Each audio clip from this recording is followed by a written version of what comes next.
Just as we can absorb physical toxins, we can also absorb other people's negativity.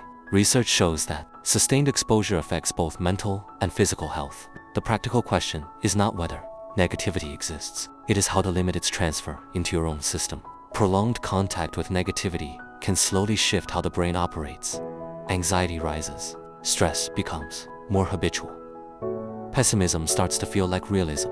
Over time, the risk of depression, cardiovascular strain, and a weaker immune response can increase.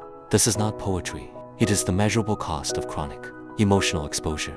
Negativity spreads because humans are built to copy their social group. The brain rewards belonging and agreement with small hits of dopamine. That reward system once helped our ancestors survive. The same mechanism now makes it easier to adopt the mood and outlook of the people we spend the most time with. Matching becomes automatic. The shift often happens below awareness. Once negative patterns become the default pathway, reversing them takes deliberate effort. The brain prefers the familiar route. That is why protection matters more than constant repair. Some people pull others down because low self-esteem or fragile self-beliefs feel less threatening when everyone is kept at a similar level. The behavior can be intentional or unconscious. The effect is the same. The emotional ceiling is lowered to protect an insecure ego. The damage is not only psychological.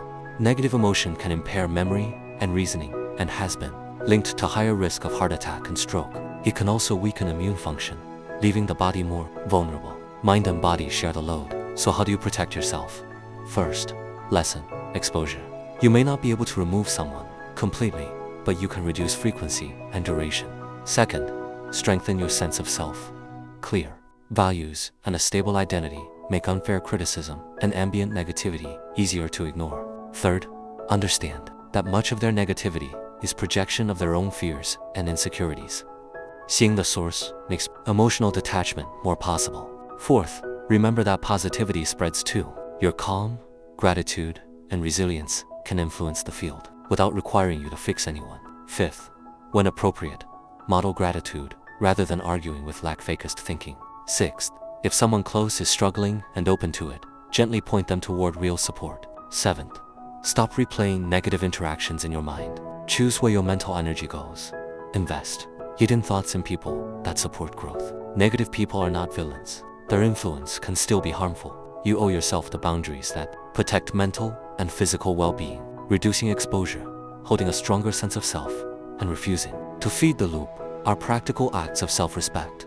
They free attention for the life you actually want to navigate. Think deep, see beyond. If this named an influence you have been carrying, like and subscribe to Tigloth. Drop in the comments. Which protection step do you need most right now? See you in the next one.